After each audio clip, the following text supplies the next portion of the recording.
Hello friends, Harshal here and welcome to my YouTube channel.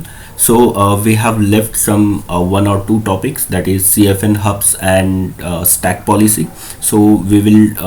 I will explain you about this in this video. So let's get started. So first of all, we need to create a stack. Okay, there is a code for CFN hubs daemon. So I wanted to configure that CFN hubs on EC2 instance. So for that reason, I have already created the template. So I'll show you the code and explain you. So here is CFN hub.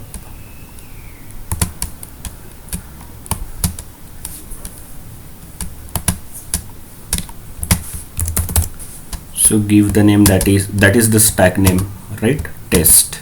This is the stack name, and the key we are using, that is master. And here whatever the welcome message we want to put, okay, we can change it as well, but right now there is hello world. For now I'll keep it as it is. Then okay, now next. Okay, so I would like to show you the code, right? The template. Here you can see the parameter, right? So this is the parameter, and you might have seen that the parameter we have selected the key, that is the master, right? So the type of the key name and everything. Then AMI ID is also parameter. You might have seen this AMI ID as well. Okay, we haven't put anything, we haven't given any value to that parameter because automatically it will take because it is all managed by AWS itself. So that's why we don't need to put any value. Then welcome message, that is the hello world. Okay, so there were three parameters you saw while creating the stack. Now check about the resources. So the first resource we are creating is that server security group, web server security group. So here inside EC2 we have created security group, and that is the group discussion. Here enable the port, that is 80 and port 22. So both port 80 and port 22, like HTTP and SSH, both allow because we actually creating a web server, that's why. Okay, then the second resource is web server host, right? So the web server host type is this EC2 instance. Okay, and for security group we have given the type EC2 security group. Okay, and for instance we have given instance, EC2 instance. So now we are creating server web server host, and here we want to install simple PHP application. So for that, this is the CloudFormation service. Okay, CloudFormation init, then configuration part, that is the package we are using, that is yum, HTTP and PHP. Then the groups, okay, Apache, and user also Apache. We have created groups and user, that is Apache. Okay, and here is the source, right? So AWS CLI needs to be installed, and it will directly go and check here. Then the file, in file you can see index.html, and we have to put the welcome message, that is hello world. Okay, here on upside, if I go up, here you can see hello message, that is welcome message, that is hello world.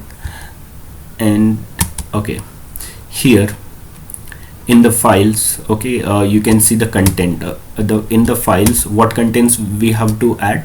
So this is the content we need to add, we must to add, okay, these contents. So everything will be added in index.html, written in index.html. So here is the sub, because we wanted to call the value of welcome message and stack name, right? So that's why a sub is important. Then vertical pipe is required to to consider everything that is written, the user data we have written here, everything consider as a single string, right? Array, sorry, single array. Then okay, then here we need to add some configuration value here in etc cfn and cfnhuff.conf file, in cfnhuff.conf file. So here is the substitute, okay, shorthand sub, and here you can see vertical pipe, and there is some value we need to add. Okay, we have to write this everything we have to configure in .cfnhuff.conf file. Then if we go down, you can see that cfnhuff.conf, okay, you can see another file, and we want to configure this. Okay, so everything it is everything we have to configure here in reloader cfn auto reloader.conf file, right? Then you can see that creation policy, and here resource signal and timeout is for 5 minutes. So the CloudFormation service will wait for 5 minutes to get the signals. Then image ID, it will refer latest Linux MIID. Then there is a key value, it will refer from key name, and we have defined the instance type as well, that is t2.micro, and security group, it will refer to that web server security group. Then user data, and when we write user data, so that time we have to write the commands, and all the commands should be in a single array. So that's why sub and vertical pipe, and then this array has to be passed through the base 64 encryption, right? So that's why we have given here fn base 64. And here you can see this is the bash script, and we have to update this cfn bootstrap, AWS cfn bootstrap. We need to start cfn init, right? Then here is the cfn init. Then we have to start the cfn huff daemon, and to listen for what is cfn huff daemon is used for. So here if we start the cfn huff daemon, so it will listen the changes to the EC2 instance metadata. So that's why it is required. Okay, that's why we need to configure that cfn huff daemon in this file. And then all done, so signal success, then this will be that value will be generated. Okay, now next one is the output, and here in the output you can see the instance name, instance ID, then it will refer to web server host, and website URL you will be getting, and here is the substitute from here, and then public IP, and get attributes from web server host dot public IP. Yes. Okay, and here is also very important, it will list the cfn huff demo. Okay, so our stack is created successfully. So we have to check in the output, right? So in the output you can see this is the instance ID and the public IP also given here in template. I would like to show you the output. Okay, so this is instance ID, right? Then public IP and the website URL. This three is the output. You will get it in the output. So here is the output, and you can see instance ID, public IP, and website URL. If I simply go and open this link, then you will get this. Okay, so this is hello world from test. So why it is written? Because the welcome message is hello world. So let me show you.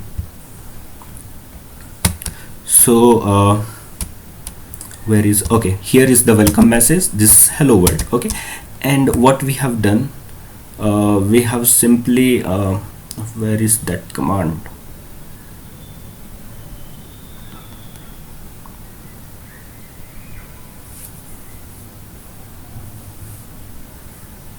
So here somewhere there is command for we call out the value.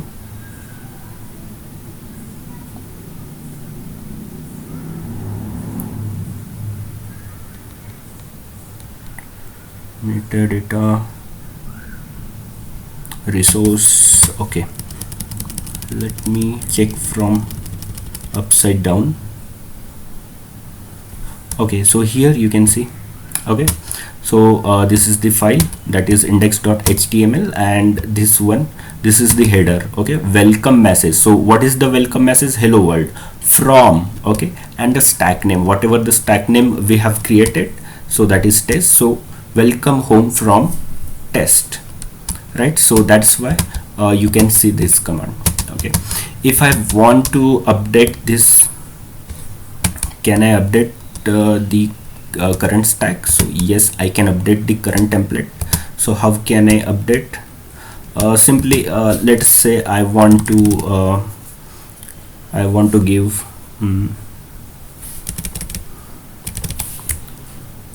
okay, welcome to Herschel Cloud, right? If I want to change the welcome message, so can I do that? Let me check.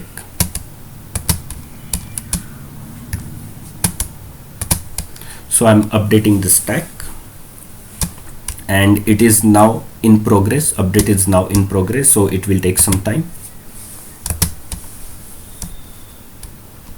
So update is complete. You can see update is complete, and now I go to the output, or even I go here and I just refresh the page. So it will take some time to reflect. It has to be changed. So it will take some time to reflect. So I have to, it will take almost 2 minutes to reflect here the change.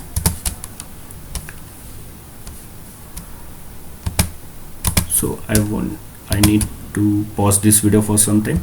Okay guys, so I have waited for almost 2 minutes, and then I can see that it is reflecting now. The update has been applied here, and we can see the welcome message, right? So it is changed. So that this is how we can configure CFN hub daemon, right? Okay, now I delete this one, and let me go and check it out, the next topic. So for that,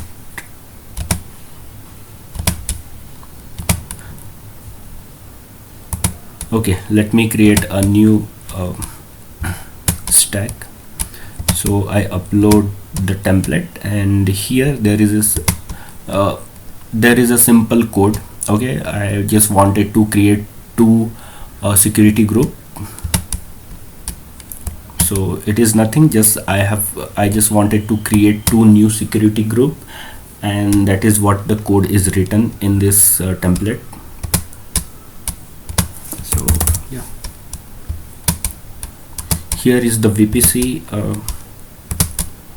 you will get from the VPC IP, and here you can see that stack policy. Okay, so this is the first time we are using the stack policy, so you should have stack policy with you. So here is the stack policy I have created with .json. So I click on it, and it will upload it shortly. So it is uploaded, and next, and I have created the stack, right? So now it is in progress. So let me show you the template, and here in template you can see the VPC ID. Okay, so in the description you can see that VPC to create the security group into. Okay, So the same the VPC will be created. VPC means virtual private cloud. So this is created so that the security group will be added in that VPC, right? And this is the type of the VPC, that is the VPC ID. Then here the CIDR for SSH. I mean, we can take SSH from any IP. Then CIDR for HTTP, and this one the same, the type is string. Then here you can see there are two resources, that is security group, SSH security group, and here HTTP security group, right? Or we can call it here we have written that is critical security group. Okay, so it will refer to VPC ID, and this will also refer to VPC ID, right? So okay, everything is perfect, and it is now completed. So now what happened if I go here and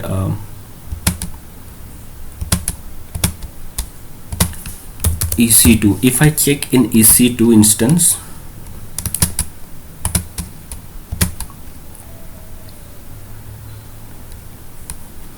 and I would like to check security group. So here I can see there is two security group, that is SSH test is the stack name, right? Test is this stack name, and this is the security group instance, SSH security group and critical security group. If I want to the inbound the IP address of that security group, so I should go here in the inbound, and I just wanted to edit inbound. Okay, and here you can see the IP address is 00. I mean this is the custom IP address. Okay, so everywhere we can take SSH. So if I wanted to change that IP address, can I do that? Okay, so we can allow and we can deny to update, right? So we have already added stack, right? So I would like to stack policy. I would like to show you the stack policy. So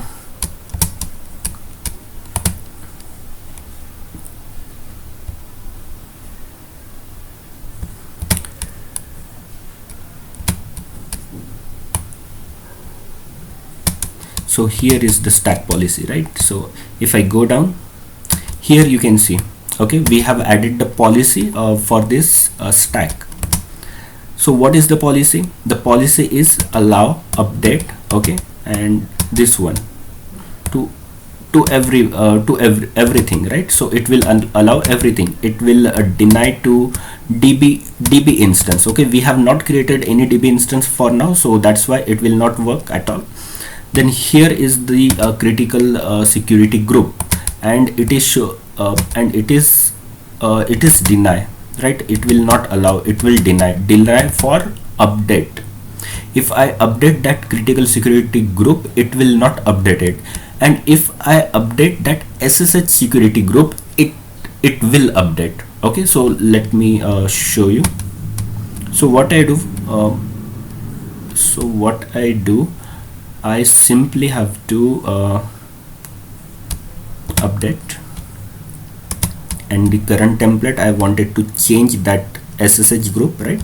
So if I change 192.168.3.3, okay, 32, right? So I wanted to change the SSH. Can I update that SSH? Yes, I can update, because in the stack policy it is clearly written that it is allow. So I'll go to the next, and here you can see, okay, only deny is that critical security groups, and then everything, the star means everything will be, all the resources will be allow. Okay, so go to the next. So I updated the stack, so it will take some time to update, so let's wait for some time.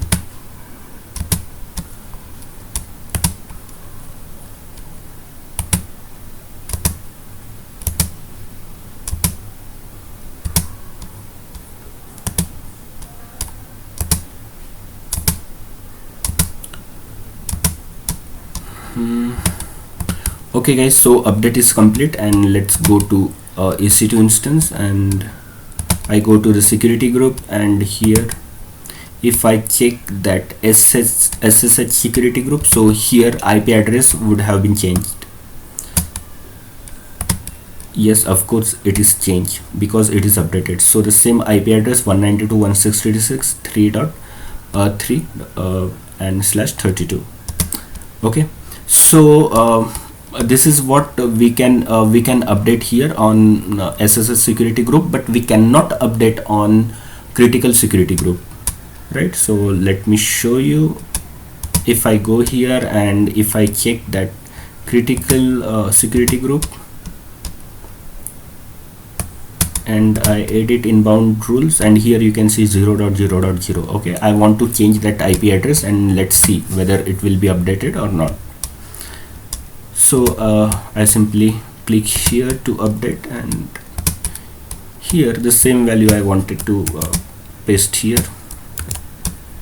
Okay, let me change, that is 4. Next and next.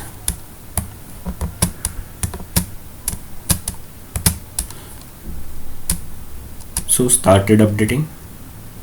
It will take some time. Okay guys, now you can see that update is in progress. Update is failed, right? So why it is failed? Because here you can see the policy. Okay, where is the policy? Does not allow update to resource. Okay, because it does not allow update to resource, right? So if I go here and in the stack, we can check the stack policy, and you can see here that it is deny. Okay, deny for update for critical security group. Okay, and it started rollback because by default it started rollback to the older configuration. So I hope that you understand this topic, today's topic. So thank you so much guys for watching my video. Bye.